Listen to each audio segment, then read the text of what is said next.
I can't hear you. I said, are you ready? The 2026 USL Championship season is here. Welcome to All Talk, All USL Talk, USL covering the latest scores, news, and developments. In the second highest division of the United States men's professional soccer system, the USL Championship. I'm your host, as always, back and better than ever. Vince Galvano here on Thursday, March 5, 2026.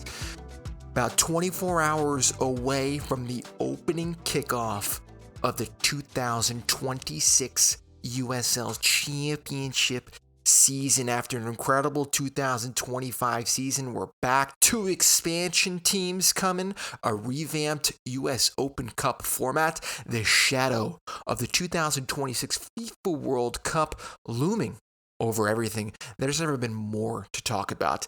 It's here again, and this season might be the most interesting season yet.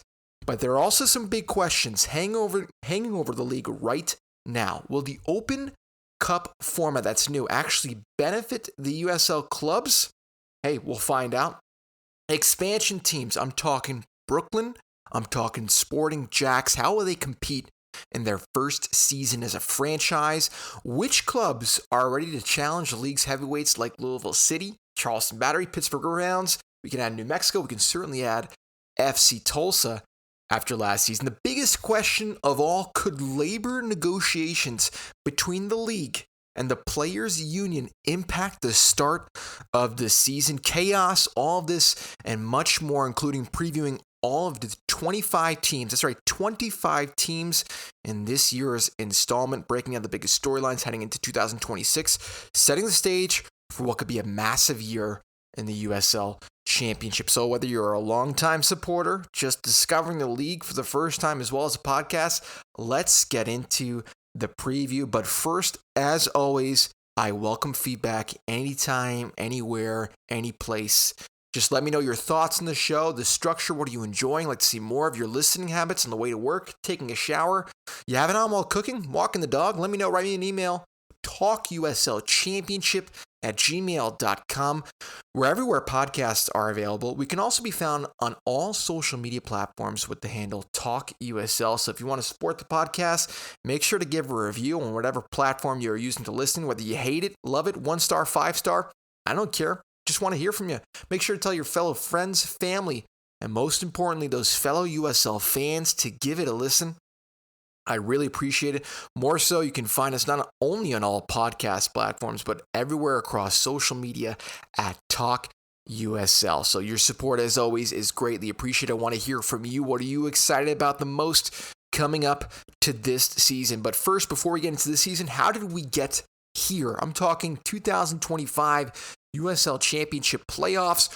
Who's the defending champion? What were the league awards? What happened last time around? Well, Pittsburgh Riverhounds are your reigning, defending USL Championship after finishing 4th in the regular season. They upsetted Louisville in the they upsetted Hartford in the opening round. We could say, Louisville lost Detroit in the opening round after an amazing season, setting the record for most points per game. They fall out just like they did in 2024. Detroit moved on in the conference semifinals. Pittsburgh took care of them on penalty kicks. Then in the conference finals, Pittsburgh took care of Rhode Island, and they would meet from the western side of things, FC Tulsa. After a tremendous season last time around, Tulsa finished first in the Western Conference, took down Colorado Springs in the conference quarterfinals, took down Phoenix Rising in the semifinals, and took care of New Mexico in those conference finals back in November. And that the final itself on November 22nd, 2025, went to extra time, went to penalties. Pittsburgh converted all 5 from the spot. And that was it. Pittsburgh went on to win from the 4th seed all the way to the end. But Tulsa, a tremendous season for them. Let's talk about some of the individual awards that had happened last season. Golden Boot-wise, Peter Wilson for Oakland Roots. 18 goals in 28 appearances for the club. We should also mention that he broke the record for tied the record for most consecutive games with a goal in the USL Championship regular season. Haji Berry was also on the list from Sporting Kansas City 2 back in 2018. So he actually surpassed that pretty much. Actually tied it, really, but Haji Berry also had it for the Springs Switchbacks 7 games in 2021 as well. That was crazy. We had the most regular season shutouts in USL Championship history. Danny Vitiello tying Evan Newton as well as Tim Backus' record there, but having it done in 149 appearances. And then boom, I mean, you look across the board, Louisville City, Golden Glove went to Damian Last, who had 10 shutouts in the regular season. You had the Goalkeeper of the Year award. You had the Defender of the Year award went to Kyle Adams, who had 159 duels overall at a 66% success rate. Head coach Danny Cruz back with Lou City, led Lou City to the second straight Player Shield title. And you also had the Player of the Year, Taylor Davila, who had 4 goals, 9 assists, 190 recoveries, 40 tackles, did everything from the front and the back for Louisville City. And like I said, undefeated home regular seasons in USL Championship history with a minimum of 12 games. Louisville finished 4th on that list with a 12-0-3 record at home last season in the regular season. Joined the likes of El Paso from the 2021 season, Rochester Rhinos from the 2015 season, Orlando City from the 2014 season. So that's there, but the highest points per game average in a USL Championship regular season, 2.43 points per game for Lou City. So tremendous stuff from them. They're back. I should mention Golden Playmaker. Other names on the list, Aiden Quinn from Indy 11 with 11 assists on the season. The Young Player of the Year went to the Egyptian Abdelatif Abukara for Loudoun United FC. He returns for Loudoun this year as well, which is some great news for all the fans in Virginia. So we're going to talk all about the upcoming season, all about the previews. But first, let's get into the big news. The players' strike. Here's an important off-field story developing in the USL Championship as the 2026 season approaches. The USL Players Association has authorized a strike vote after more than a year of negotiations over a new CBA, which stands for Collective Bargaining Agreement with the league. To be clear, no strike has been called yet, but players have now given their bargaining committee the authority to take that step if negotiations break down. So what exactly are the players and the league negotiating over, and really how close are they to the deal? So let's break it down pretty much. So at the moment, from the previous collective bargaining agreement, which had expired in December of 31 last year, right? Talking things like contract length, the standard minimum salary, health insurance, image and likeness licensings, all of these and much more. What's being proposed, requested now. So contract length had 10-month standard contracts. Now what's being proposed is to move to a full year contract, 12-month, a flex minimum salary for $26,000. Now they want to include more flex spots into every team's roster from the get-go. The standard minimum salary for $31,000 per season. The league offered a 20% increase for around $38,000, but the Players Association of the USL requesting a 40% increase to about $43,400. Health insurance at the moment is not mandated, although 80% of clubs offered it voluntarily, but both sides at the moment agreeing that insurance should be required. The union wants standardized league-wide plan for all players. The league prefers a club-level choice. So these are just some sort of things that are happening at the negotiation table at the moment. Unilateral buyouts. So the league wants 3 unilateral buyouts over 2 years, with year 1 being 75% of the salary payout, later years 50% of the salary payout. Housing and health not covered in those buyouts. And then we have a big one, image and licensing. So at the moment, from the previous collective bargaining agreement, we had $25,000 to the USL Players Association. Now the union is asking for $600,000. The league is offering $125,000. So meaningful increases, structural changes, all this and much more. All this information coming from ESPN's soccer correspondent, Jeff Carlisle. Where things stand right now. So they had 5 hours of negotiations this week with a mediator present. There was some progress on key issues, but still the two sides remain far apart, making an agreement before the opening weekend unlikely. The talks have been ongoing, like I said, over a year. So since August 2024, they had expired at the end of 2025. Despite that expiration, both sides have been operating under the old agreement while negotiations continue. Meanwhile, we know tomorrow, on Friday, March 6th, we start the opening of the 2026 season. Lexington Soccer Club taking on Louisville City. But hanging over the start of the season is the possibility that the union could call a strike if talks stall further. There was a movement during the latest session, so the league increased its offer from $38,500 to $40,000. The union lowered its request from $43,000 and change to $42,000. The two sides are closer than before, but still not aligned on that base salary. The USL also emphasized that under the new structure, health insurance would be a separate benefit from salary and housing. Union representatives say the situation is more complicated than the description suggests. Let's talk about flex contracts, which is a really thing to, it's strange and tough to wrap your head around. But what's crazy here is that they involve entry contracts. We can say flex contracts, entry contracts. The league is asking for permission to sign up to 4 players per team. 4 players per team to these entry contracts. These contracts would pay $33,000 per year, including salary, housing allowances, and would apply primarily to players under the age of 23 who might not otherwise secure a full USL Championship contract.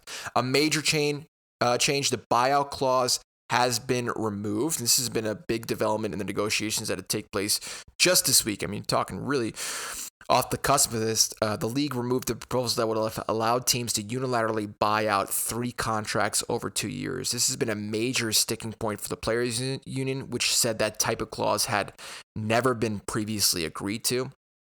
Protections if a club folds. This is a big one. The league also proposed new protections for players if a club ceases operations. Under the current proposal, if a club folds before December 1st, players would receive 6 months of salary. If a club folds between December 1st and the start of next season, players would receive 9 months of salary and 2 months of housing. So the union has countered that both scenarios should also include health insurance and housing coverage. That's a really good proposition because we saw it. One team that will not be part of the new campaign, 2026 campaign, is North Carolina FC. They ceased operations of their club to really focus on getting a new stadium built in Raleigh, North Carolina. And all those players, boom, free agents, just like that at the end of the season. Staffing, all the people that are involved at the club, fired, let go, done. See you in the future, maybe. We'll keep the door open. So that was a big thing, and people were not happy, and rightfully so. So that's a great protection from the league side to apply. Still unresolved, though, is health insurance. Both sides agree it should be mandatory. The league's proposal will allow players to access the same policy offered to other club employees, right, that maybe work in the culinary department, the staffing department, I don't know. The union, though, wants a standardized league-wide health plan for all players. And then, obviously, the image and likeness rights. Another major issue is these NIL rights, name, image, and likeness compensation. Players are asking for $625,000 in licensing revenue, while the league is currently offering $125,000. What does that mean? For anyone that's not really playing as well for any video games and whatnot, eFootball is a huge licensing as well for the league sponsorship-wise. So all those players are involved in that video game, which is arguably the second biggest soccer simulation game behind FC, which was previously known as FIFA. That's a big one. I've been playing a lot of it with my brothers recently, much more than FC, to get ready, obviously, for the new season, but it's a great game. Huge in Asia, huge in South America. I think arguably more bigger than FIFA, but that's the thing. We'll see what happens. So negotiations are continuing. Some progress has been made. And with the 2026 season scheduled to kick off on Friday, tomorrow, both sides say talks are ongoing. But until a new collective bargaining agreement is finalized, the situation remains one of the biggest storylines surrounding the league heading into the new season. Sources here, ESPN reporting by Jeff Carlisle on the USL Players Association negotiations coverage. That had literally just been published I think last night going into today. So props to ESPN for getting the coverage there. Let's see what happens. But a big thing that we have to discuss before we get into this season, really. 15 minutes into the episode, I put myself as a over under an hour 15 because I have never prepped more for an episode that I can recall in recent history. And that includes episodes where I watch games, take notes on the games, include all the other games that are taking place on, right, for the match day spotlights. This was I don't want to say a bitch to prepare, but it was a lot. Nonetheless, I was enjoying everything, finding out all of this information to prep myself for this season was a lot of fun. And now being able to translate to all you listeners out there is also a great thing. So just keep that in mind. I don't know if the energy will stay as high as I can for the hour 15 since it's just me talking. But yeah, we're going to keep getting into it and keep transitioning into the next topic. We'll talk the regular season. We'll talk the expansion club. So here's the big thing. I mean, 3 things we can really say for this upcoming season. Format-wise, we're still playing 30 games. That was a big change from 2024 season, right? So teams will play an unbalanced 30-game schedule plus 4 USL Cup games. Each team will play their conference opponents twice, home and away, and 5 or 6 of the teams in the opposite conference. The top 8 teams, as always, in each conference will make the playoffs. We say 5 or 6 of the teams in the opposite conference because the Eastern Conference has 13 teams and the Western Conference only has 12. So before we had 12 and 12, now we have 13 and 12. I think a big thing here, as always, for classification rules, it's head-to-head points, head-to-head goal differential, and then there's also points per game within conference. So those are sort of the 3 tiebreakers, just so that you're aware of what happens if you're tied on points at the end of the season. So head-to-head points count big time, as well as that goal differential. New teams, expansion clubs. We're going to talk Brooklyn FC. We're going to talk Sporting Club Jacksonville. So this season is the 16th season of the USL Championship, we should say. The 9th season under this Division II sanctioning. We only have 2 more years of this Division II sanctioning before we move into promotion and relegation. That's right, 2028 is going to mark that for the USL Premier to come up as the new Division I within the USL division structure. The USL Championship by default will move into a Division II of the USL Division tier, i.e. really becoming the 3rd division tier. We're actually probably, if I'm still recording this podcast by then, we're going to have to say USL Premier and no longer focus on the USL Championship. But that's for 2028. We're not there yet. But 25 teams in 2 conferences. Brooklyn, Sporting Club Jacksonville, both on the eastern side of things. We know North Carolina dropped out of the USL Championship, went on a hiatus following last year's season, even a great season where they qualified for the playoffs. They hope to enter USL Premier in 2028 with a focus on building that new stadium in Raleigh, North Carolina. All 25 teams will participate in the USL Cup alongside USL League One teams as well. We have a new name for the USL Cup. We'll get into that. And we'll talk about the Lamar Hunt US Open Cup as well. But first, let's talk Sporting Jacks. Let's talk Brooklyn. Professional men's soccer returning to Jacksonville for the first time since 2017. The city will once again host top-tier men's professional soccer, this time through a brand new USL Championship team. It's going to launch the men's professional side this month. So what does this mean for the growth of the league and for soccer in the southeast of America? Well, Sporting Jacks playing its inaugural season at the University of North Florida's Hodges Stadium, which has a capacity of approximately 9,400 seats. Putting seats in asses to seats there, right? The club will host 18 regular season matches there before the playoffs begin in November. This marks a significant moment for the city, obviously. Northeast Florida bringing back high-level professional soccer. After nearly a decade, club president and CEO Steve Livingston had called it, end quote, a landmark moment for our city, our fans, and community, end quote. So while Holiday Stadium will serve as the initial home, it's not the long-term plan. Sporting Jacks is already preparing for a new 15,000-seat community stadium and training facility, which will eventually become the permanent home for both the men's and women's teams. More details on that project are expected in 2026. We'll cover all those developments, for any developments as well. Talking Miami as well, don't forget that. But strong early fan interest has already peaked. We're talking club has nearly deposited 3,000 season tickets. Deposits are $25. Full season tickets are expected to start at $12 per month. Depositors also receive 2 complimentary tickets to a women's match, as Sporting Jacks women's professional team already competes in the USL Super League. And the nice thing here is that they are building a full soccer pyramid. So one of the key goals for Sporting Jacks is this. They want to complete player development pathway. The club now operates officially, right, starting this month, a USL Championships men's professional team. We know they've already had the Division I women's professional team. They have a USL League 2 men's development team, a USL Women's League women's development team, as well as a USL Youth Academy serving over 10,000 youth players. So the key point here is that this creates a full local pathway from youth soccer all the way to the professional level. And that's great what you see, because the competitive landscape, they're going to compete against, obviously, great clubs in the USL Championship.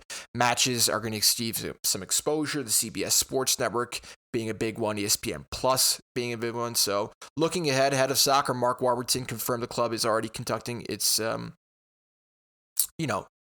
searches for how we can thrive in the opening season. But a new professional team, strong youth development infrastructure, plans for a new stadium.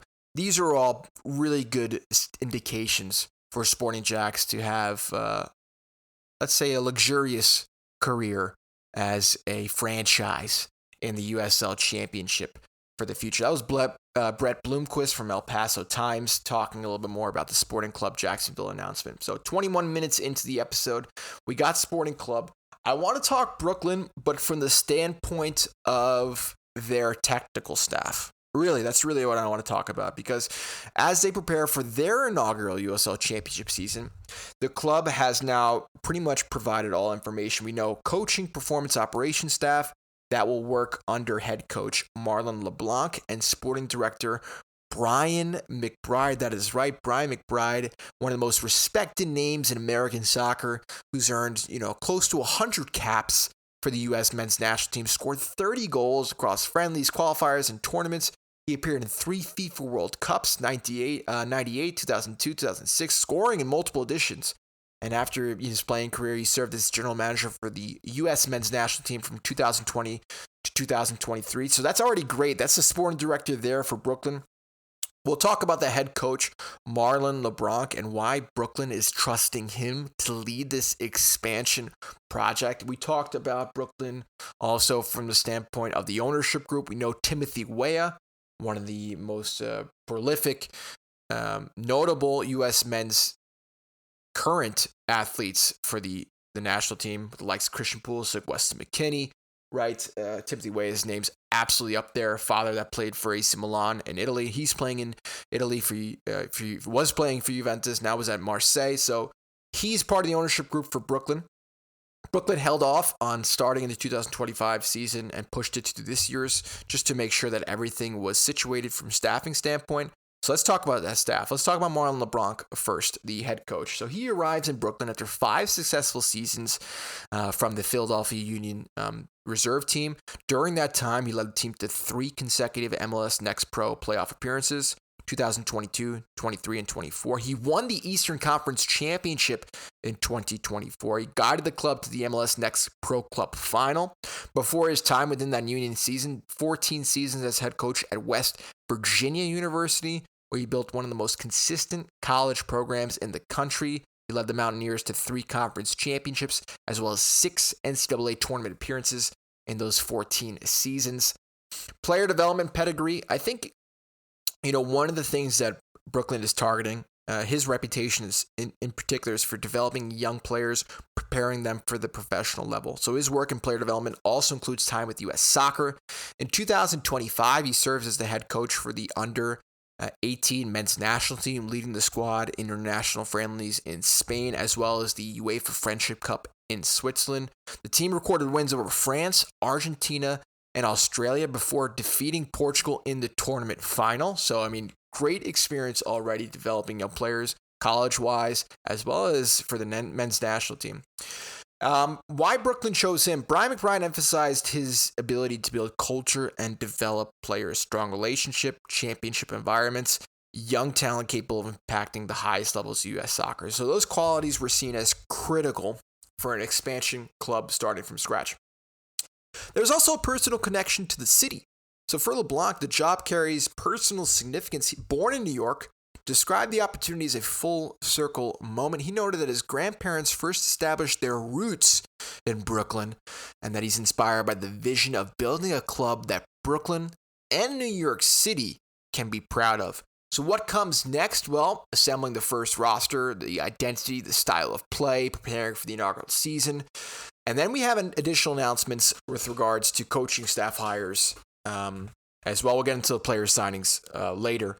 But with the head coach in place, take a look at some of the technical staff here. So who's helping building this expansion team behind the scenes? Just want to talk about some of them. So Nanan Babic, the assistant coach and lead analyst, he'll support LeBlanc with training planning, tactical implementation, match analysis. So he too, performance and analyst with the U.S. Soccer Federation, U17 Academy head coach at Orlando City, was also assistant technical director and MLS Next Academy director at the St. James.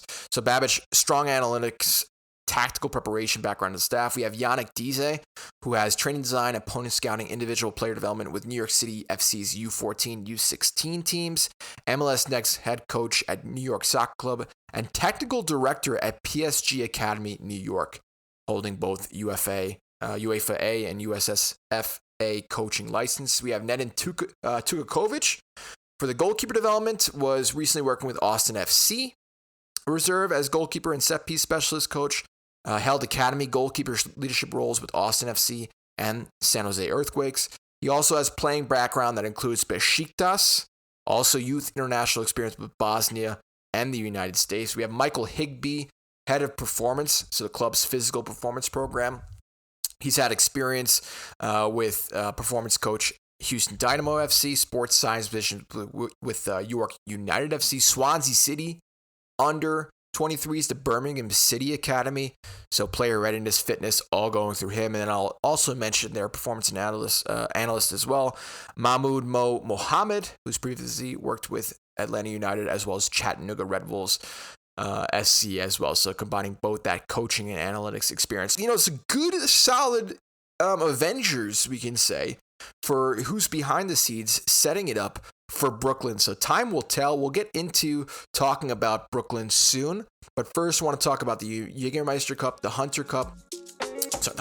Lamar Hunt US Open Cup, as well as the FIFA World Cup too, before we preview all of the teams. Let's talk Lamar Hunt US Open Cup. The 111th installment of the Lamar Hunt US Open Cup is here, but for the second year in a row, the defending champions will not compete in the tournament. Last year, it was LAFC, and this year, it's Nashville as well. So what is exactly going on with the structure of the Open Cup this year, knowing that the FIFA World Cup is also taking place? So the U.S. Soccer had changed several elements of the contest, including the number of rounds being reduced by 1.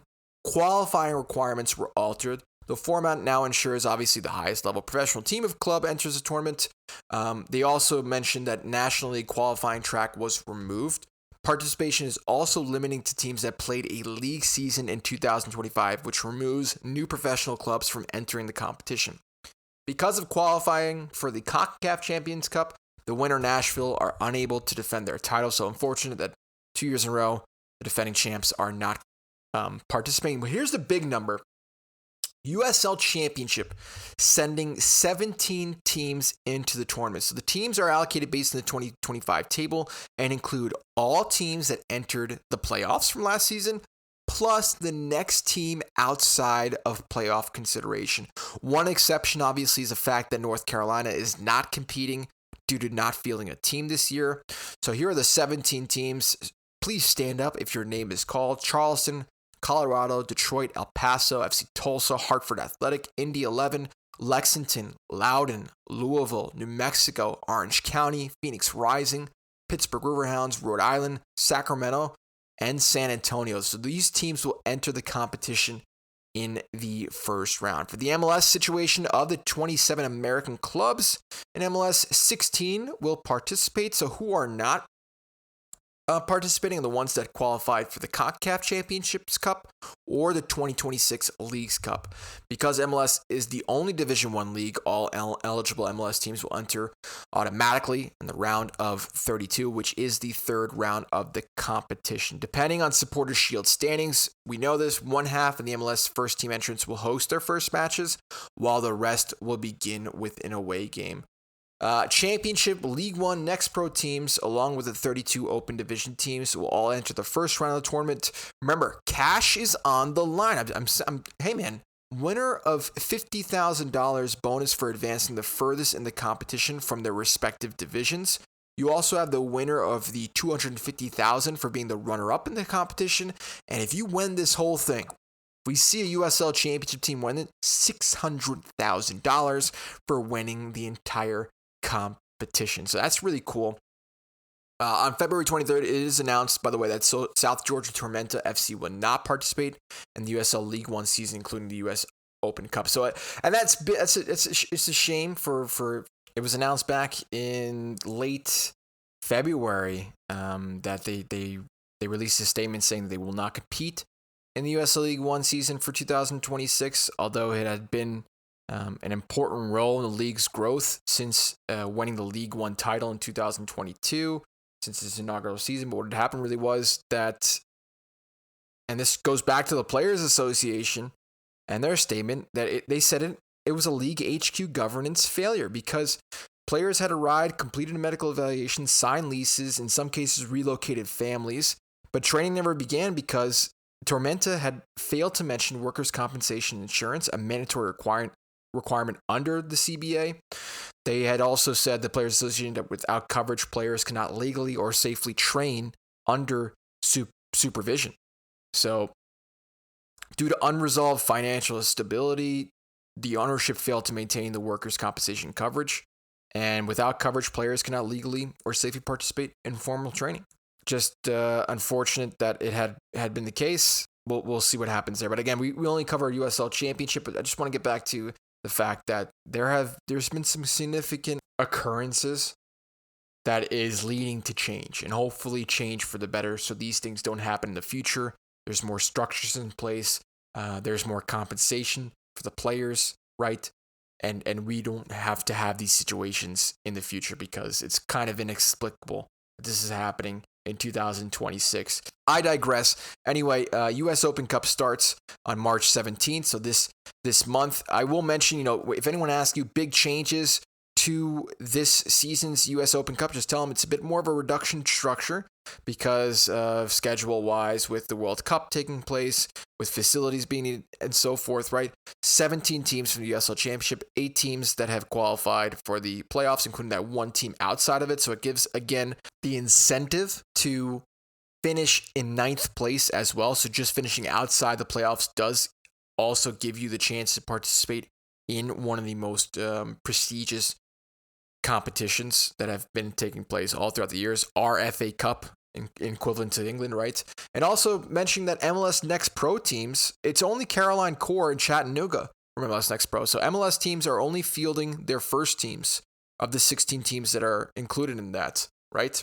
That did not qualify for the Leagues Cup or the CONCACAF Cup. We'll cover more of the US Open Cup as the date approaches. Moving on, remember the Jägermeister USL Cup? Well, it's intact, but the sponsor has changed. Back in mid-December, the United Soccer League had renewed Prinks Tires as the naming rights partner for the USL Cup for the 2026 and 2027 season. So apologies, thank you, Jägermeister, for the memories, for the buzz, all of it. But yeah, thank you. See you later. Prinks Tires, come in. How's it going? USL Cup now in its third season and is competed for all 43 teams across the USL Championship and League One. USL's Tier 2 and Tier 3 professional leagues. USL is working towards promotion relegation for its leagues. We know that starting 2028. But yeah, here we are. We're back competition structure-wise. 7 groups, including teams ranging from either 6 teams or 8 teams or 7 teams and so forth. You know, if a game is tied at the end of regulation, we know a penalty kick shootout will occur. Regulation win is worth 3 points, shootout win worth 2, and a shootout loss worth 1. 7 group winners, 1 wild card will advance to the knockout stages, with the wild card to be awarded to the second place team with the most points in group play, followed by the first tiebreaker of most goals scored. The quarterfinals will be held on Wednesday, August 13, followed by the semifinals on Wednesday, September 9th before the final, on the weekend of October 2nd to 4th, 2026. So there you have it. The defending champions there, we know them. Hartford Athletic winning their first trophy in club history happened last year, which was great to see. So we'll cover the Jägermeister Cup, the USL Prinks Tires Cup more in depth as the opening date approaches in April.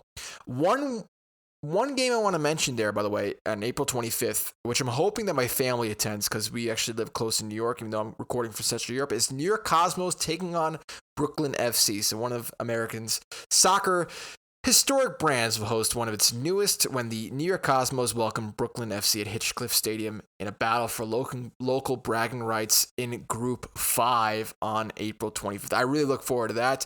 In addition, it's a really great group. You have Cosmos, you have Brooklyn, you have Rhode Island, you have Hartford, you have Westchester, and you have Portland Hearts of Pine. So it's a fun competition. I've been loving it. You get bragging rights, and it's who's the best in USL, allowing those lower divisions to also take place. And Hartford defending champions in that same group. We'll talk now, big news regarding the FIFA World Cup. We are 98 days away from the opening game, where featuring host Mexico will take on South Africa at the iconic Estadio Azteca in Mexico City, a rematch of the 2010 opening game of the 2010 World Cup with host South Africa, which was a really great game. I really remember it even more so as a kid, even though I was 13 at the time. Shabalala with the great goal and just the great celebration afterwards. Why are we talking about the FIFA World Cup? Because USL will be hosting some of the teams. That's right. You know, we talked about this having its own involvement. I think it's going to be a great breakout year for USL Championship because of the FIFA World Cup. More Americans are going to get into soccer. More Americans are going to want to know who are their local teams. How can we go? Kids are going to want to go to games and so forth. So, hey, here we go. Indy 11's Grand Park Sports Campus is part of the hosting training facilities. You have Louisville City's Lynn Family Sports Vision and Training Center. You have Orange County's Great Park Sports Complex. You have Colorado Springs. You have San Antonio FC's Star Soccer Complex, which have been selected as part of the team base camps. So again, providing high-level amenities for countries who are participating in the 48-team tournament. The big one that came back in February, mid-February, Oakland Roots' sole training facility will be the training facility for the Australian national team, G'day Mate. During the summer's FIFA World Cup, Australia will use the facility at Alameda's Bay Farm Island as a base camp site for the tournament. They begin their campaign on June 13 in Vancouver against the as of yet undetermined UEFA Path C winner. The Socceroos will then face the United States men's national team in Seattle on June 19 before closing out their group stage campaign at Levi Stadium against Paraguay on June 25. The Board of Football Australia Chief Executive Heather Garrick had said, "We are delighted to call Oakland, the San Francisco Bay Area, California, Alameda our home during the FIFA World Cup 2026. We look forward to forging close ties with the local community, both on and off the field." Australia, which is currently coached by former Socceroos defender Tony Popovich, has qualified for its 7th World Cup, including each of the last 6 tournaments. So, Demis, how you going? It's going to be a great time. I'm just my Australian accent. But hey, that has been announced. We'll see what happens under development for the other team base camps and where they go, who will take loose cities, who's going to take orange counties, and so forth as we progress and get closer. We're only 98 days from the FIFA World Cup. But yeah, very cool to see that Australia will be taking part in Oakland, California. All right, the moment that we've all been waiting for, the preview of the season with all of the teams mentioned. We'll be talking about the head coach, new signings, notable players not returning, who to keep an eye out for, my prediction, as well as some additional notes for each of these sides. But we're going to go through quite quick, or as quick as we can, considering it's already been 40 minutes. I might miss some entries of notable new signings or players not returning. That being said, to go through and get ideas on 25 teams, it's a lot of homework. So I do apologize. Some previews of teams may be super quick. Some might be longer than others. Have no fear. As always, I try to spread the wealth, especially when teams dominate headlines for all the right reasons or all the wrong reasons. If you feel like I missed something huge, just let me know in the comments. But if you want to know more, I do recommend, as always, to visit teams' websites. Head over to Backheeled or John Morrissey is a great one to follow for tactics. He has a newsletter for USL fans, local fan sites. We always shout out, especially for Monterey Bay and BFC discussion. You have the Raising Anchor for Rhode Island that has his own podcast. So as always, it's out there. It's out there. More information as always is out there. If you feel like I missed something big, feel free to let me know. But we'll start first with Pittsburgh Riverhounds. 2025 last season finished 4th in the Eastern Conference, but that didn't matter because they're the reigning defending USL Championship winners. Obviously, the big thing that happened with them was that Bob Lilly had an American soccer coaching icon departed the club in the midst of last season, towards the tail end, I really should say, with 418 career wins to his name, more than any active coach in U.S. professional leagues. Of those wins, 131 coming in Pittsburgh, more than any other stop in his decorated career.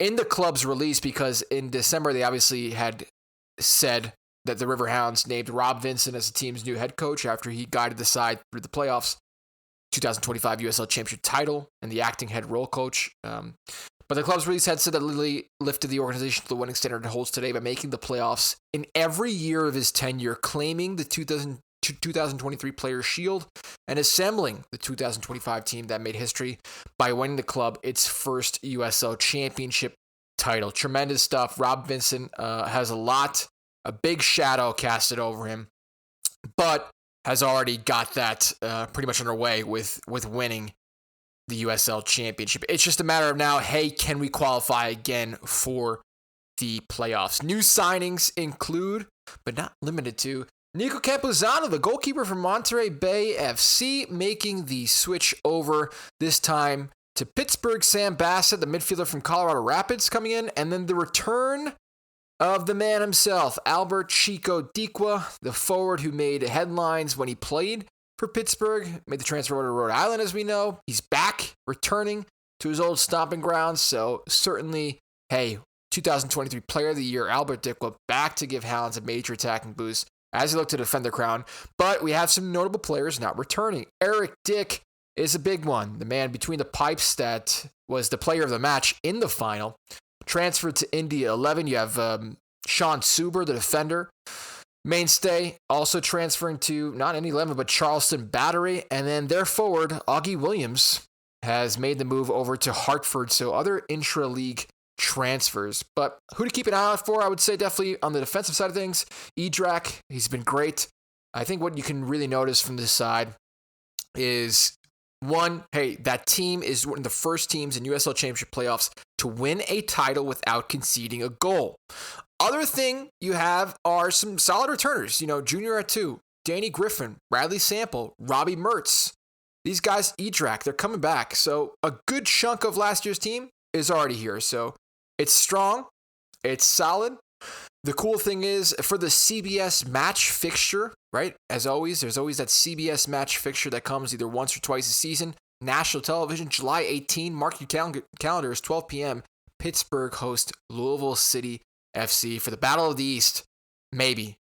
I just think psychologically, what is the motive for competing this season? Because we've seen it with Phoenix, from 23 winners to 2024, just making it. You look at Colorado as well, just making it after last season. Now you have the finals, the champions themselves. They have to defend that title. And it's like, okay, where does Pittsburgh go from here? Coach is back, a couple solid players back, but hey, your keeper's missing, as well as some key players, Augie Williams, Sean Super, to mention in the mix. I think for me, I will put them playoff bubble. I really would. I would put them anywhere between maybe 9th and 6th. I don't put them higher this season. Just my own personal opinion. But we move on. In particular, the teams that have made tremendous amount of readjustments in the offseason. Tampa Bay Rowdies, no team in the USL rebuilt more than Tampa this offseason. Only 4 players returned. Last season's finish, 2025, 10th in the Eastern Conference, missing the playoffs. Dominic Casciato had come in towards the tail end, did pretty good in his time.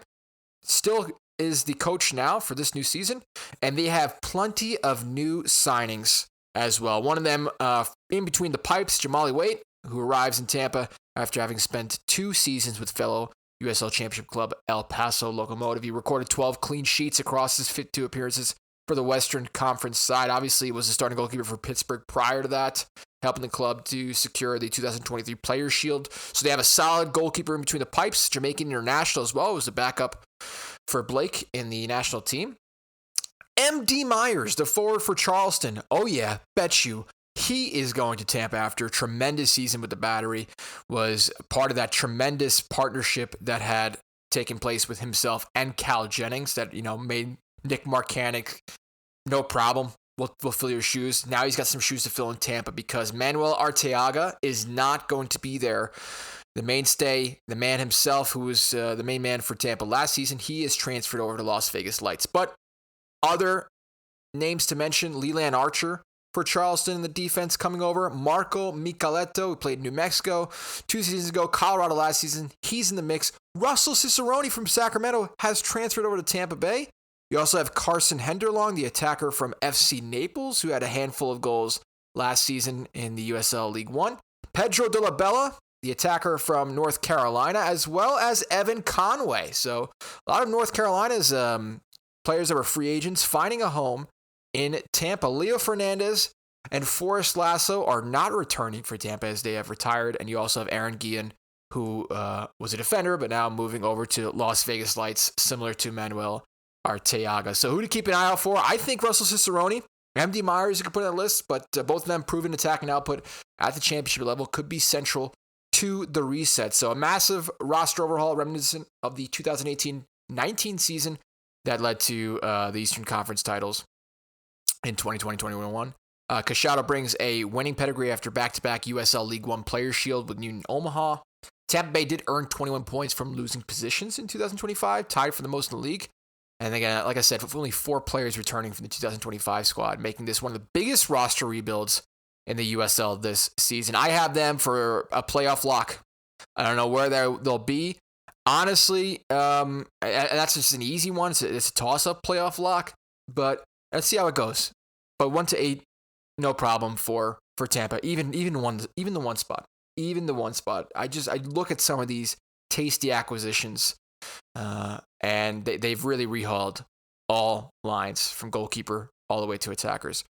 We'll talk Brooklyn FC. That's right. We talked about Marlon LeBlanc, the head coach of its first USL Championship squad after coaching Philadelphia Union for a couple seasons, right? New signings, including one that my older brother is a big fan of after having watched a little bit of Westchester this past season. Juan Carlos Obregon Jr., the forward from the USL League One side, Westchester Soccer Club, returns here in the USL Championship for Brooklyn. You also have Lucas Burns, Portland Timbers' second goalkeeper. You have Jackson Lee, the goalkeeper for Rhode Island, who joins. You also have an experienced defender in Ireland, Ryan McLaughlin, who was joining now Brooklyn from Dublin-based St. Patrick Athletic FC at the League of Ireland Premier Division. He was a regular starter for the Saints, making 53 appearances across all competitions, winning the 2023 FAI Cup, and notably scoring away to Turkish powerhouses Besiktas in the Conference League. So even some UEFA competitions under his belt as well. You have Gabriel Alves from South Georgia Tormenta FC, the defender. Tommy McNamara, that's right, the old guy who, not so old, we don't say, but the man himself who played for New England Revolution in their tremendous season where they won the Shield, as well as, playing with the likes of Pirlo, playing with the likes of Lampard when New York City FC had their opening season in the MLS. Now he's with Brooklyn FC after his little stint at Las Vegas. So that's great to see. You also have Thomas Van Gijzele, who, previously had some USL Championship experience for Pittsburgh midfield. He's there. Peter Mangione, midfielder from FC Cincinnati 2 in the MLS Next Pro. And Sean Hundal from Canadian Premier League, formerly Toronto FC, reserves for forward. I think player to keep an eye out for, Juan Carlos Obregon, 32 goals over the past 2 League One seasons. And you also have Peter Mangione, the 2-time Big Ten Offensive Player of the Year. Could be the creative engine if given freedom alongside McNamara. So where do I have Brooklyn in their opening season? I had them right around the playoff bubble. Anywhere between 10th and 8th. I think the biggest question is can Brooklyn hit the ground running? Like past success stories, or will this be a slower build? There's a lot of moving pieces. There's a lot of people that are technically capable, absolutely, and have the experience within the field of professional soccer. But now it's like, hey, can we build chemistry and come up with something quite solid here? What I will say is 5 of the first 7 matches are at home, so expect some early momentum at Brooklyn, right, at Maimonides Park, could define the season, but it's a long season and it includes the summer as well, so we'll see what happens with them. Another new team from last season that exercised the options to come in was Lexington. This time around, they announced Maseki Hemi, who will become the club's USL Championship head coach. They announced it back in January, transitioning from serving in the same role for the club's Gainbridge Super League team. Big signings for Lexington. Aaron Malloy, a big one, of Charleston Battery. You also have Arturo Ordonez, the center back from Louisville. You have Philip Goodrum from Louisville on the forward line joining. You have Jonathan Lewis as well. He had signed former U.S. international himself ahead of the 2026 USL Championship season, with the 28-year-old having made 175 appearances in MLS over his career, most notably with Colorado Rapids, recorded 8 appearances for the U.S. men's national team. So, yeah, great, solid experience. He comes back after competing with Barnsley FC in EFL League One. Didn't get a lot of play time due to injuries. So, we'll see there. Who to keep an eye out for? Philip Goodrum, I'd say. Absolutely a big one. 6-figure transfer. A huge one. 60-plus career regular season goals.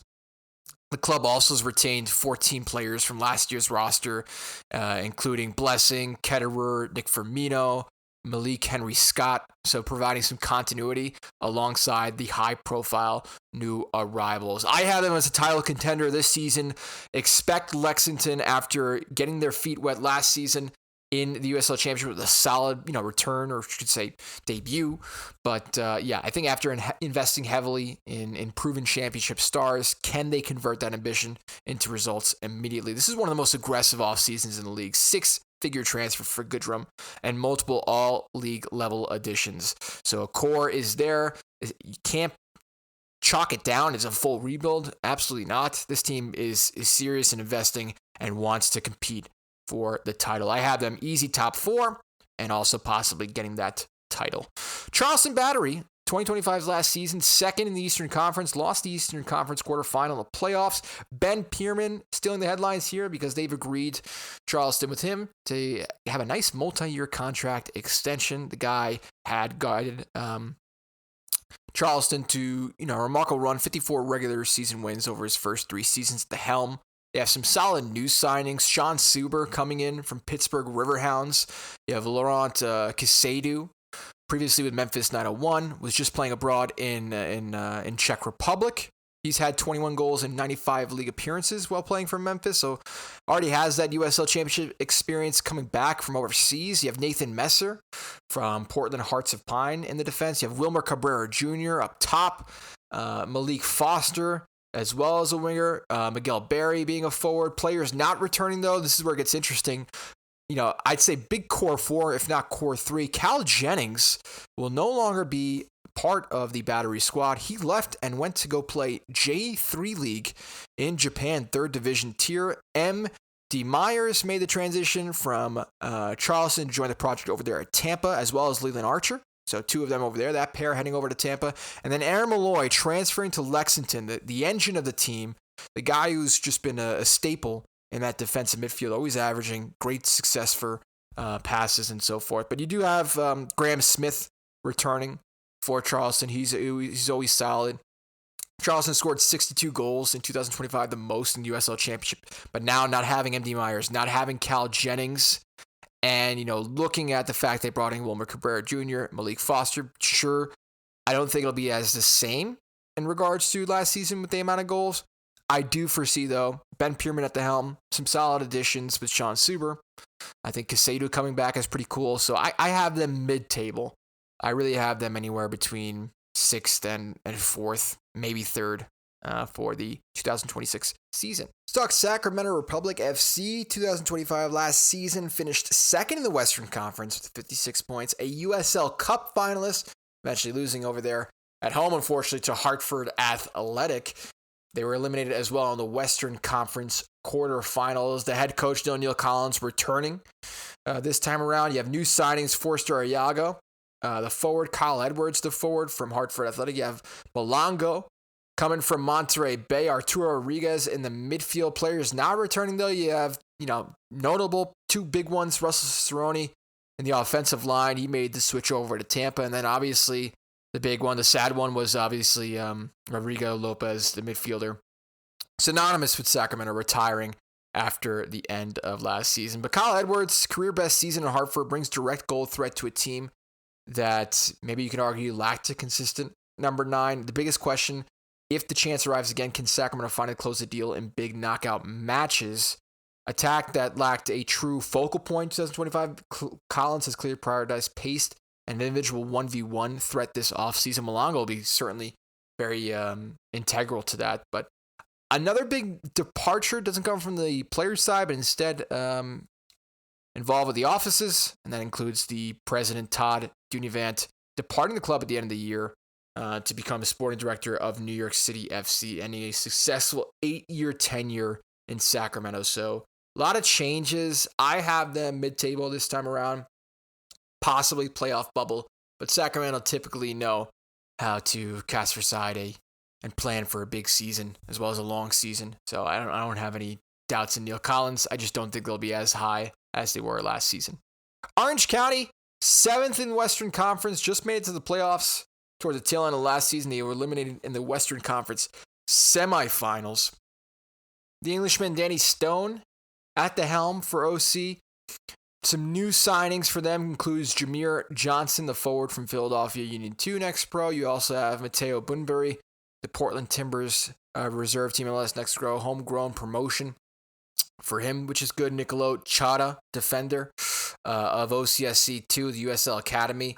But obviously, players not returning is Colin Shuttler in between the pipes. He switches over to Colorado Springs switchbacks after exercising that option to not renew his contract. You also have Pedro Guimaraes, the defender who will be moving to Eintracht Frankfurt, but effective on July 1st. So he'll be with the team for the first half of the season, which is great to see. But who to keep an eye out for? What about Tyson Espy, the 16-year-old center back, U.S. U17 international, could follow the Pedro Guimaraes development pathway. Can OC replace Pedro's two-way production once he departs mid-season? To be determined, but 2025 core, including Zubac, Zilla, Haggard, Brewitt, Benalcazar, they're coming back. They're coming back, which is good. I have them for a playoff lock here, probably towards bottom half of that playoffs. I think though it's really cool to see somebody from OC came up through the ranks, making his way over to the Bundesliga, which is just really cool. I think he becomes the latest player for whom Orange County has provided the springboard to a higher level. Look at some predecessors likes of Osundina, now competing in Portugal's top flight at Casa Pia AC. The duo of Kobe Henry, who's Real Salt Lake. Milan Ilaski plays for Philadelphia Union. Both of whom have since returned to sign with clubs in MLS. So, it's just a good pipeline OC has, and we'll see how it pans out for them in the 2026 season. after qualifying for the playoffs again last year. Detroit City FC last season finished third in the Eastern Conference. They were eliminated in the Eastern Conference quarterfinals. Danny Dicchio this time coming to the head at Detroit. New signings include Atis Juf from Lexington, the forward. You have Aiden Stanley, the defender from Indy 11. You have Alex DeLue, the forward from FC Tulsa. Rio Hope Gund, defender from Rhode Island. Maxi Rodriguez returning to from Rhode Island, back to Detroit. Tommy Silva, the defender from Real Salt Lake. You have Callum Montgomery, the center back from Cavalry FC in Canada. You also have Chisholm Ekbuchalam, probably butchering the name, but he's from Alejandro SC. And then you also have Itaka Preston from Birmingham Legion, the forward over there. Players not returning. Sebastian Guenzati is a big one. They did not exercise his option, so he's now playing over in New York Cosmos in USL League One. You also have Jay Chapman. They did not exercise his option, but Darren Smith is back. He's still the central attacking reference point in the squad. There's a major roster churn. Only 9 confirmed incoming players. 9 confirmed incoming players had been added already. The likes that I mentioned, but depth across the front line suggests competition for minutes will be intense there. Detroit is always a tough team to play against. I always have them as a playoff lock, probably mid-table.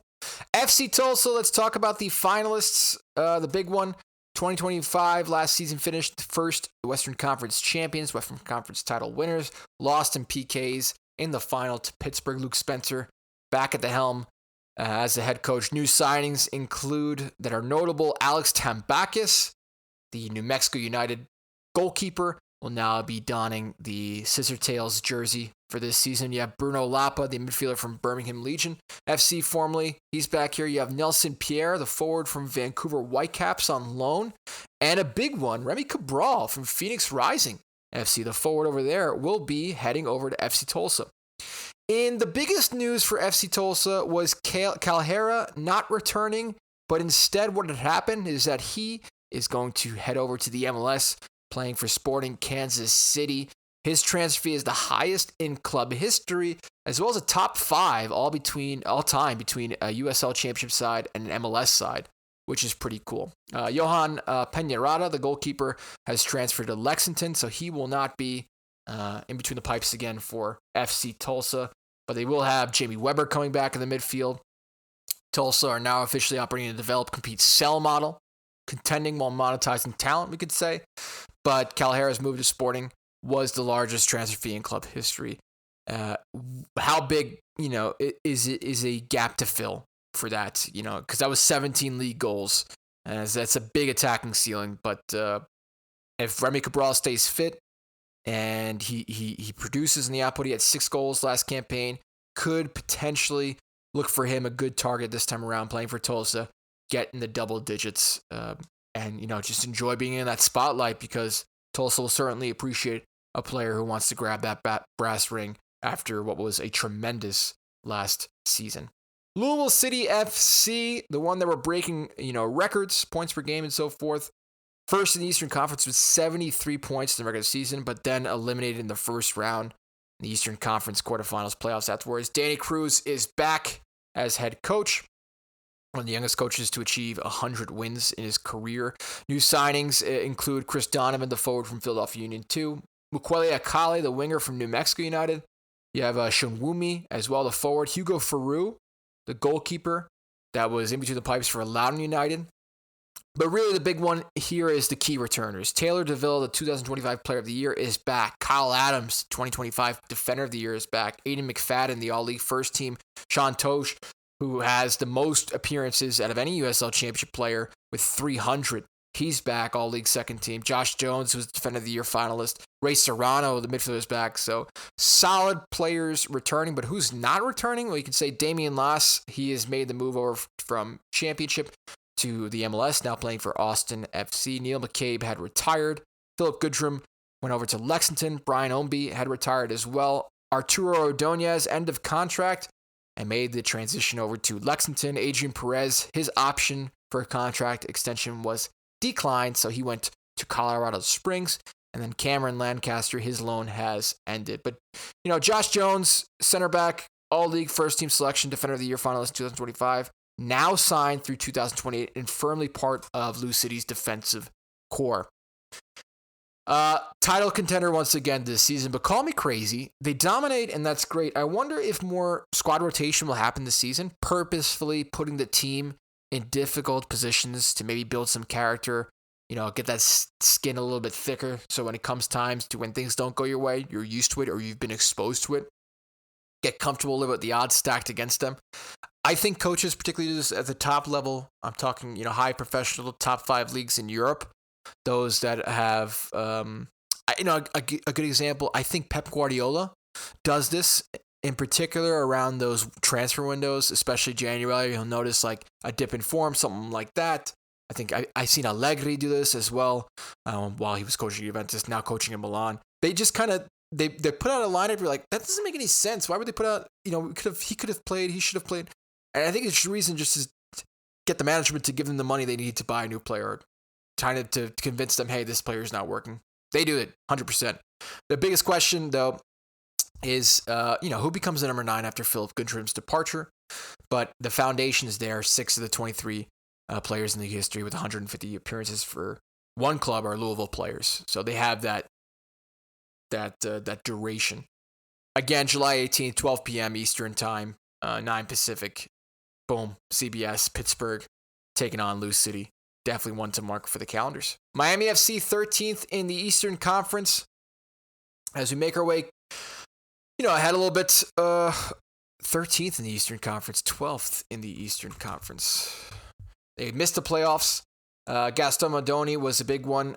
He's going to be the new head coach this time around. New signings include Eloy Room from the Curacao national team, goalkeeper Jurgen Locadia, as well, forward from Curacao national team, Rodrigo da Costa, who you guys know from North Carolina, Mason Tunbridge, the midfielder from South Georgia, Tormenta FC, you have Tommy Musto from LAFC 2, midfielder, and then a big one, Arthur Rogers, the defender for FC Tulsa, who was out for the most of the season with an injury. He is going to be playing for Miami this time around, which is great to see. Players not returning, and a big one, notable, I'm just going to put it out there, Francisco Bonfilio, the forward, who was one of the best players, stand-up players last season for Miami, has made the decision to go and play professional in Uruguay for Boston River. But a player to keep an eye out for, Arthur Rogers, former League One Defender of the Year, brings attacking output from fullback, 11 assists into the 2023 campaign. Championship title experience. It's just a matter of, hey, can he stay fit?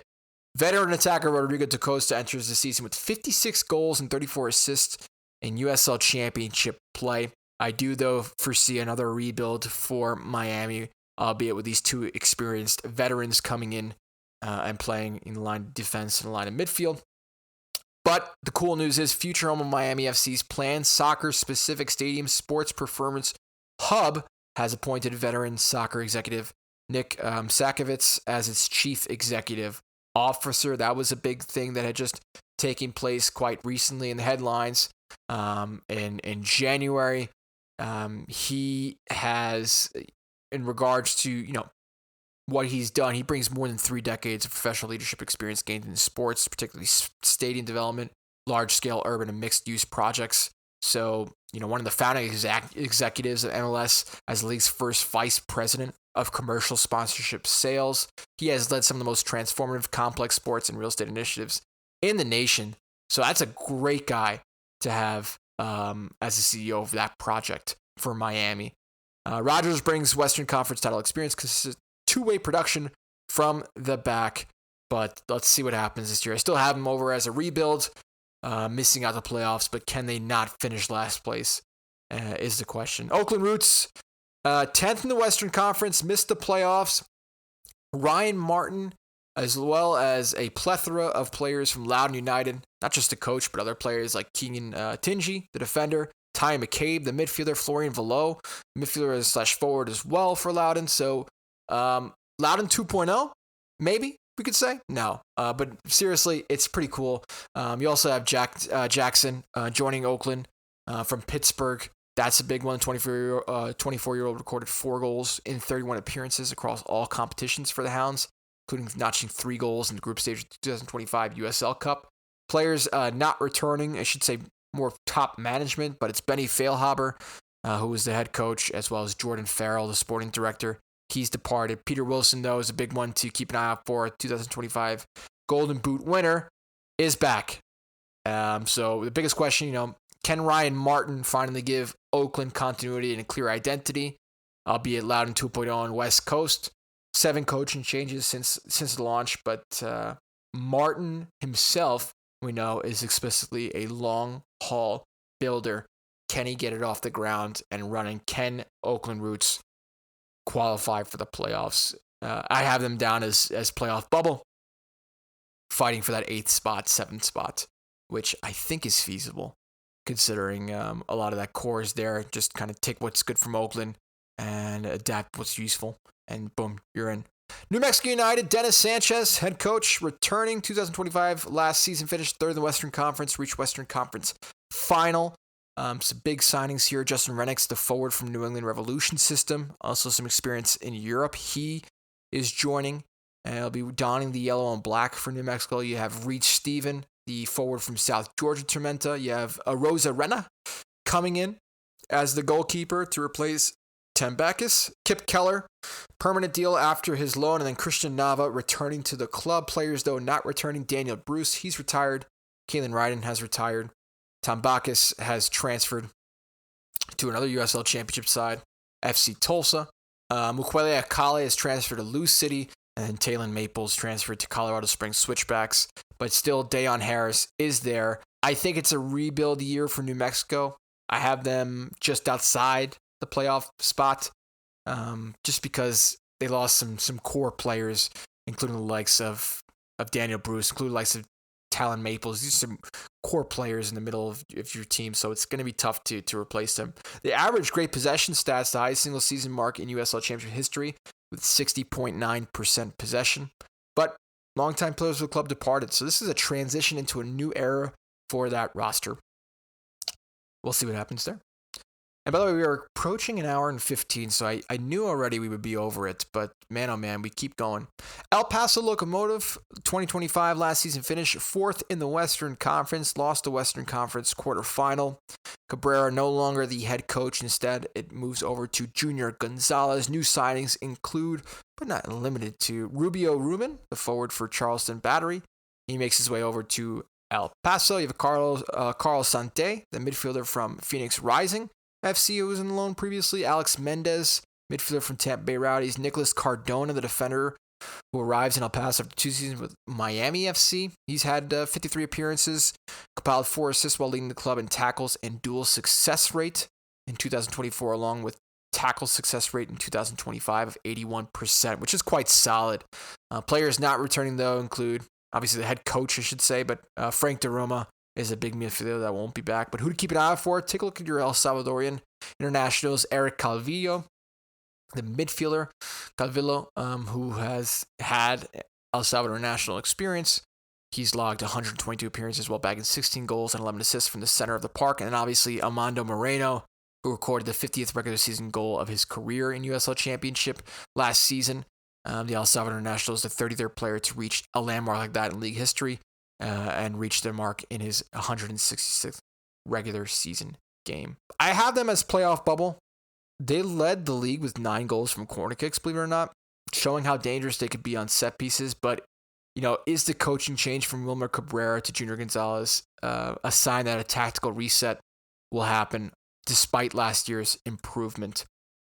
So I have them more towards the 8th spot, but still they have some good solid players coming back in. And some experienced players as well. The big thing with El Paso is, though, it's a story that sounds maybe almost too perfect for soccer fans. An actor from Ted Lasso trying out for a USL Championship club, Cristo Fernandez, who has played, the famous Danny Rojas on the hit Apple TV series Football is Life, recently trained with El Paso. So the question is this a publicity moment, or could this actually become something real? The 35-year-old Mexican actor has been on an informal trial with El Paso. He's played even 30 minutes in the team's preseason friendly against New Mexico back in late February. He's been training with the team during sessions at the West Side Soccer Complex. Is expected to remain with the club through the week while the team evaluates him. At the moment, he does not have a contract, no formal link with the club, and the team is expected to make a decision on his future really soon, albeit a Thursday. I should check headlines, but because that USL rules prevent the club from making him available to the media unless he signs a contract. But this is not a random celebrity cameo. He's actually, comes from a real soccer background, played with the Tecos Academy system in Mexico when he was 15, before the injury that he had sustained pushed him towards acting. But obviously everyone knows him from Dani Rojas, right? The energetic striker for the fictional Premier League club AFC Richmond, and Jason Sudeikis' Ted Lasso on Apple TV. But hey, football is life after all. So that's pretty cool. So even the club wanted to sign him immediately. He would not have been eligible for the season opener against Colorado Springs Switchbacks. So for now, this remains an informal evaluation period.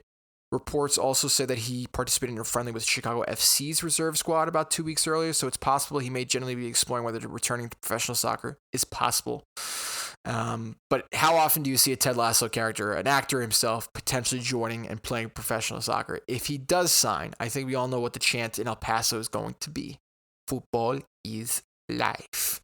Birmingham Legion, 2025 last season finish, bottom of the Western Conference. Jay Heaps now will be the head coach. Not too much new signings to really mention here, besides Kolilat, the Forge FC. Kolilat, it's Jassim Kolilat. If you can help me with that name. For Forge FC, the goalkeeper will be making a debut in the USL Championship for Birmingham Legion. But you have some significant players not returning. Enzo Martinez, he was released. Jack Roof, the defender. Matt Van Okel also released, the goalkeeper. And now a free agent at 39 years old. Tyler Pasher, though, is someone who is returning. A player to keep an eye out for. I think Jay Heaps specifically referenced him in relation to final third metrics. Could be central to the data-driven attacking push. So he returns to the sideline. And you also have Ronaldo Damus remaining the focal point after finishing as the club's leading scorer in 2025. So can Jay Heaps translate executive vision into on-field culture and reverse a slide that saw Legion drop 25 points from winning positions last season? I don't think so. It's still a rebuild for me, and we'll see what happens with Birmingham Legion this time around. Loudoun United FC, 4th in Eastern Conference, 46 points, eliminating the Eastern Conference quarterfinals. Biggest question after heavy roster turnover, as well as losing the head coach, can Loudoun rebuild quick enough to replicate last year's breakthrough playoff campaign? Players not returning include the head coach, but players, yeah. Florian Velo, Ty McCabe, Keegan Tingy all went to Oakland. Hugo Farou went over to Louisville City. Ryan Martin, the head coach, departed for Oakland as well. But take a look at some players they have acquired. Jack Panayotu, the former player for Rhode Island, as well as New England Revolution loan. He's there. Adam Butry, the goalkeeper from Colorado Rapids, is on loan. Sal Mazzaferro, a defender who has proven experience in the MLS Next Pro. And Ezra Armstrong, a defender for North Carolina FC. But hey, who to keep an eye out for? The Young Player of the Year, Abdilatif Abukara, returning developmental centerpiece. He's huge to this. You also have former USL Championship Coach of the Year Alan Marcina being promoted to sporting director, and Anthony Limbrick, who will be serving as the new head coach, welcoming some new players here. There's development and identity emerging, full pathway from academy to League 2 to first team under Alan Marcina's direction. For both Marcina, Loudoun president Carl Sharman, the aim is to start the next phase of the club's big picture growth. This is kind of what I'm getting at from just a little bit of my research, as well as from what I've been reading. But it'll be certainly a rebuild season for Loudoun. I don't have them qualifying for the playoffs. San Antonio FC, who finished 6th in the Western Conference, lost to Western Conference quarterfinal. Carlos Lamosa coming in as the head coach again. New signings include Mikey Maldonado, I think one of the best players you could have signed from North Carolina that had dissipated. Christian Perano, the winger for Sacramento Republic. And Akeem Ward, the defender, who's a champion at Colorado Springs Switchbacks. He comes into the mix, so all three lines having a bit of adjustment, which is great. Juan Agudelo, not returning. Instead, he has retired. Jake LaCava transferred over to New Mexico. But who to keep an eye out for? Take a look at Santiago Patino for a forward. San Antonio scored 21 left-footed goals in 2025, the most in the USL Championship. And then you have now Mikey Maldonado, with Christian Perano, with Jorge Hernandez. It's a solid midfield I think it's going to be pretty fun to watch. San Antonio, for me, playoff lock for them, mid-table, no problem. Hartford Athletic, who finished 5th in Eastern Conference, eliminated in the Eastern Conference quarterfinals, but won the USL Cup last year. Head coach Brendan Burke is back. New signings include Augie Williams from Pittsburgh Riverhounds. Players, though, not returning, as we know, Mamadou Dieng, who had transferred to Minnesota last year. Kyle Edwards transferred over to Sacramento. But the player to keep an eye out for, Emmanuel Samadia, the defender, the young Nigerian, notching 2 goals and 1 assist in 906 minutes in the USL Championship as he landed at Hartford last season. The hope is the 21-year-old takes a step forward in the current campaign, getting opportunities as a backup piece and give, Brendan Burke's prior success with young talent. The hope will be, hopefully, he's capitalizing on moments like this over the year. You also put Ngalina in a solid player that's been there, proven his effectiveness at Hartford. They won the USL Cup in 2025, first trophy. Augie Williams entering the season as one of the highest active USL Championship leading scorers. So for me, I have them as playoff bubble. But with Augie Williams there, much the team from last year returning, head coach returning, expects the replication. Monterey Bay FC with head coach Jordan Stewart finished 11th in the Western Conference last year, missing the playoffs. Players not returning, one big one just really jumps out at you is Malongo, the forward who was a standout player for them last season. Monterey Bay was a great example of a team that peaked early and then just fizzed out as the season progressed, but he went over to Sacramento Republic. But they still have some pretty cool signings, including one I'm pretty jazzed up about, Kieran Dalton, the goalkeeper from the New York Rebels 2 Academy, as well as Rutgers experience there. He joins Monterey Bay following a stint with the reserve team of the Rebels and a standout collegiate career at Rutgers University, where he ranked top 5 all-time in program history in saves for the Scarlet Knights. He establishes himself as one of the program's most reliable and commanding presences between the posts. Also played 4-year starter at Rutgers, which is tremendous. From my high school, I'll believe it or not, even my brother had briefly coached him as an assistant coach for the varsity team when he was between playing at the varsity and as well as the academy level. The cool thing is, it's really cool to see someone, a homeboy from the likes of the friendly town of Pearl River, make his professional debut and in the highest of ranks from Rebels 2 and now to playing for USL Championship side. He will be tested a lot, that's for sure. Nick Ross, midfielder from Sacramento Republic FC. You have Stuart Ritchie, a midfielder for One Knoxville. You also have Simon Dawkins, the player who's had a tremendous amount of experience. 34-year-old, recorded 19 goals, 5 assists in 96 regular season appearances in the MLS with San Jose Earthquakes. Also had a professional youth career at Tottenham. So the Jamaican forward will be signing for Monterey Bay this time around. And then you have Facundo Canete, the Carolina core midfielder from MLS Next Pro. Who to keep an eye out for? Nick Ross, veteran midfield presence. If Monterey stabilizes, it'll, likely run through him. Biggest question, will long-term development partnerships, Schalke was mentioned, Pachuca as well, translate into on-field improvement, or is this a multi-year project? Chairman Oliver was previously built OC into a talent pipeline club. Monterey appears to be following that blueprint. They had announced recently the official partnership with Schalke. And just again, serves as a new strategic relationship to strengthen player development pathways. And that's what makes it scintillating for young players to go play in Monterey Bay. You get out, you get on the field. I don't think they'll make the playoffs again this year, but can they make some upsets, try to play consistently, and have their youth shine for them. Indy 11 last season finished just outside the playoff line. Sean McCauley's back at the helm. Eric Dick is one of the biggest signings of the offseason.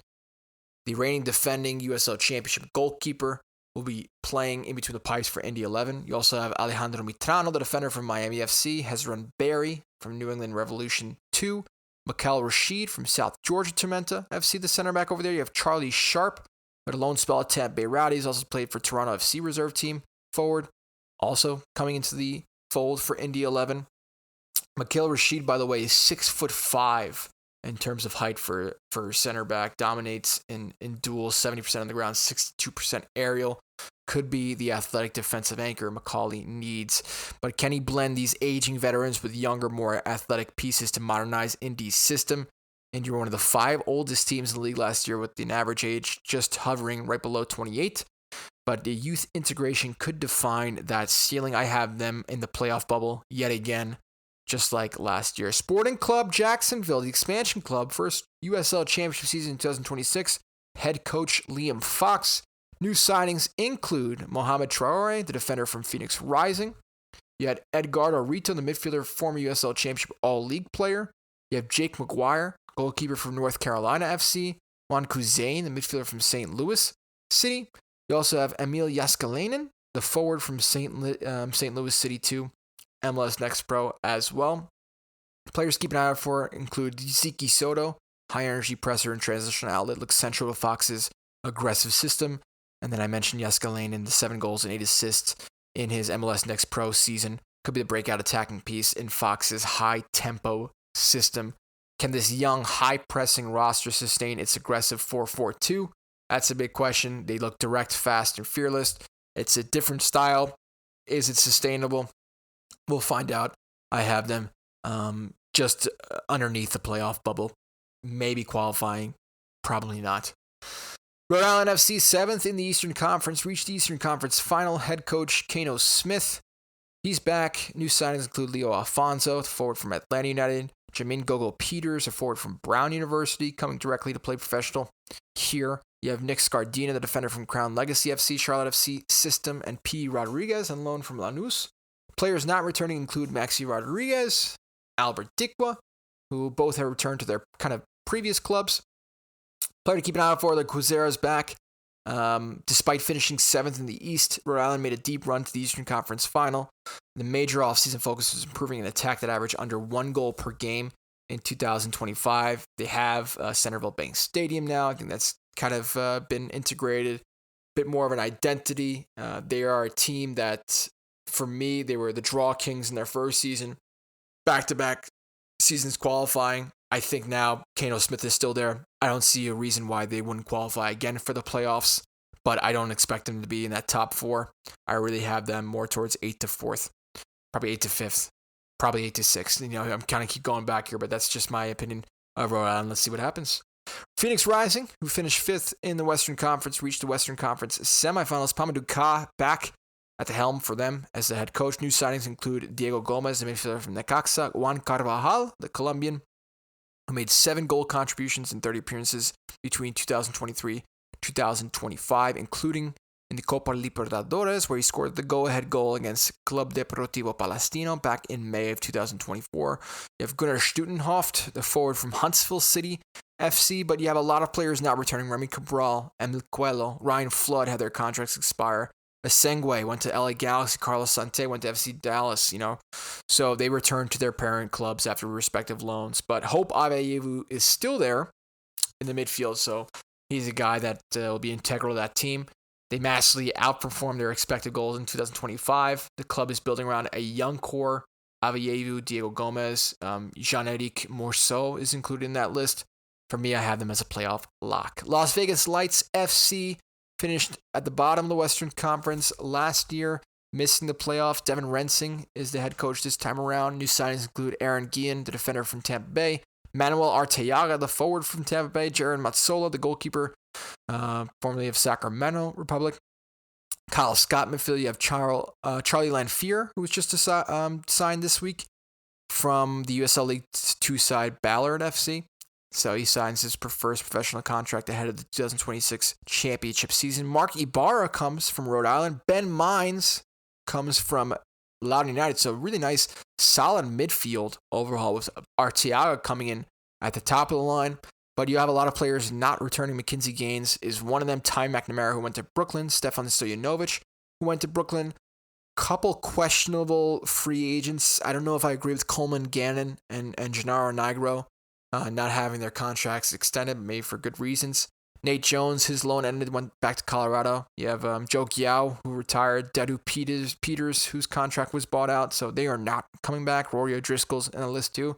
Lot of trimming out to that roster after finishing last. But Knight Pickering, still there. Las Vegas, they only scored 22 goals in 2025, the fewest in the USL Championship.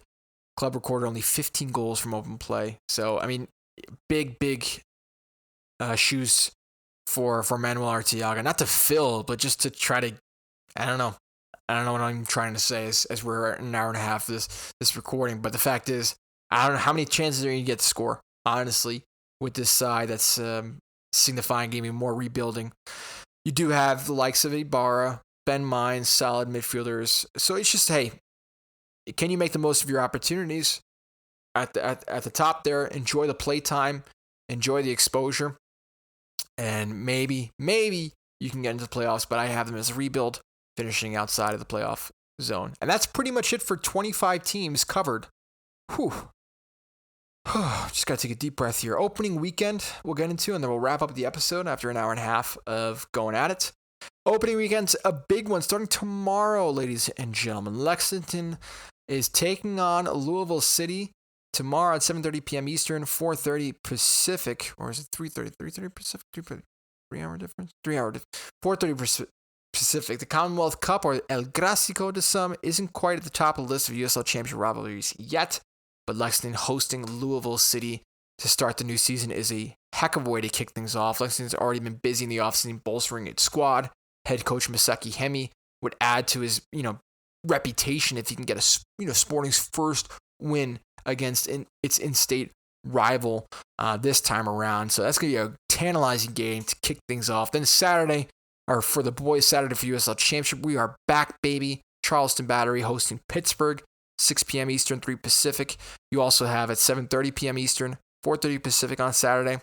Sporting Jacks make their 2026 debut against Hartford Athletic. Birmingham Legion hosts Tampa Bay Rowdies at 8 p.m. Eastern. You have San Antonio taking on Phoenix Rising, 8:30 p.m. Eastern, 5:30 Pacific. At 9 p.m., you'll have El Paso Locomotive taking on Colorado Springs Switchbacks. And then 3 games take place at 10 p.m. Eastern, 7 Pacific. Sacramento hosts FC Tulsa. Monterey Bay hosts Oakland. And Orange County hosts Las Vegas Lights. Then one match on Sunday, Brooklyn making their debut in the USL Championship at home, hosting Indy 11 at 3 p.m. Eastern, 12 Pacific. In case you haven't noticed, Sporting Club Jacksonville is blowing it out of the water in its inaugural Gamebridge Super League season for the women's. And they have, 7,000 fans per game. So get ready for the male club to also come into the fold. And we'll see what happens when they take on Hartford Athletic. San Antonio versus Phoenix Rising, 2 recent title winners advancing to the postseason. Carl Lamosa versus Pamadou Kas. It's just 2 solid teams in the championship. Very interested. A great, solid USL Championship game that'll take place on Saturday. So that's something to look forward to. Also, Charleston Battery versus Pittsburgh Riverhounds on Saturday to kick things off. Enjoy that. Defending title holders Pittsburgh to get to visit the Old Guard Shield rival, the Charleston Battery, to open the season. Battery have held the upper hand in the series of late, winning the last 3 meetings between the clubs, making this a big test for the Hounds to start the new campaign and defend that title. Then you have Sacramento against FC Tulsa. And prior to the past season, Tulsa never taken victory against Sacramento. The Scissor Tails flipped that script, sweeping the regular season series on the way to finishing first in the West, winning the conference title. Head coach Luke Spencer's squad will be out to build on its remarkable 2025 season against the Republic FC side, aiming to take its crown. Really solid stuff, and I can't wait for any of it. Thank you for making it to the end of the episode. If you have, you are a true one. And bye, the season is here. We're back every Monday from here on out as we get underway the 2026 campaign. Sending all the peace and love, and enjoy the last couple of hours before we are officially underway with a brand new season. All the best, everyone. Talk soon. Bye-bye.